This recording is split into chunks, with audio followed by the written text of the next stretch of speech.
আজকের ভিডিওতে আমরা আপনাদের নিয়ে চলব শ্রীমঙ্গল থেকে রেমা কালেঙ্গা বন্যপ্রাণী অভয়ারণ্যের দিকে, যেখানে পথ চলতে চলতে আমাদের সামনে আসবে চা বাগানের সৌন্দর্য এবং পরবর্তীতে ঘন বনাঞ্চল, যার মধ্যে দিয়ে প্রাকৃতিক সৌন্দর্য উপভোগ করতে করতে আপনারা যেতে পারবেন রেমা কালেঙ্গা বন্যপ্রাণী অভয়ারণ্যে।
আমরা শ্রীমঙ্গল থেকে সিএনজি নিয়ে চা বাগানের প্রাকৃতিক সৌন্দর্য এবং চা শ্রমিকদের চা পাতা তোলার কারুকাজ দেখতে দেখতে চলে এসেছি হুগলিছড়া সিএনজি স্ট্যান্ড।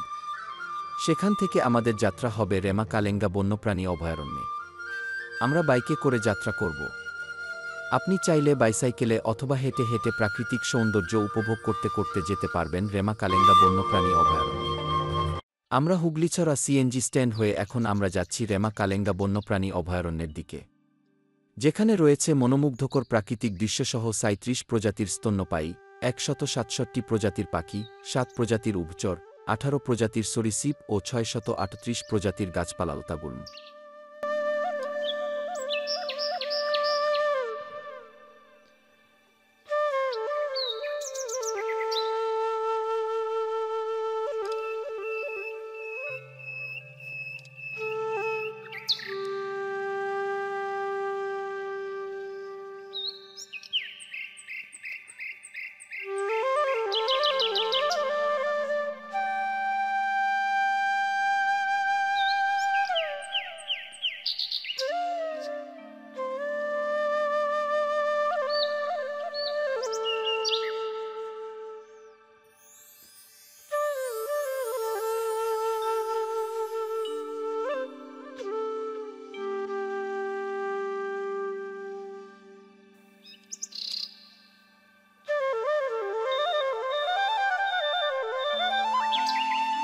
বিভিন্ন বিরল প্রজাতির পাখির জন্য এই বন সুপরিচিত এবং এদের মধ্যে রয়েছে ভীমরাজ, টিয়া, পাতিময়না, লালমাথা কুচকুচি, সিপাহী বুলবুল, রাজধনেশ, শকুন, কালো মথুরা, বনমোরগ, প্যাঁচা, মাছরাঙ্গা, ঈগল, চিল প্রভৃতি। বন্যপ্রাণীর মধ্যে উল্লেখযোগ্য আরও রয়েছে মুখপোড়া হনুমান, চশমাপরা হনুমান, উল্লুক, মায়া হরিণ, মেছোবাঘ, দেশি বন শূকর, গন্ধগোকুল, বেজি, সজারু ইত্যাদি। শঙ্খচূড়, দুধরাজ, দারাস, লাউডগা প্রভৃতি সহ এ বনে 18 প্রজাতির সাপের দেখা পাওয়া যায়। এইসব উপভোগ করতে করতে আমরা ধীরে ধীরে রেমা কালেঙ্গার দিকে অগ্রসর হব।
বাংলাদেশের ক্ষুদ্র নৃগোষ্ঠীর জীবনধারাও দেখা যাবে এখানে।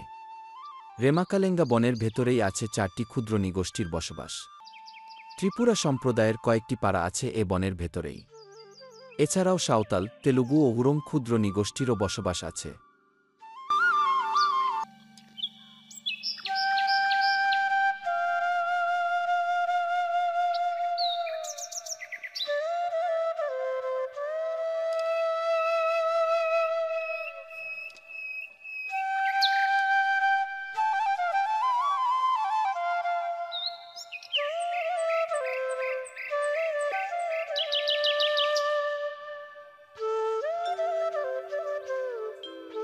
এটি রেমা কালেঙ্গা বন্যপ্রাণী অভয়ারণ্যের মেইন গেট বা প্রবেশপথ ও টিকিট কাউন্টার।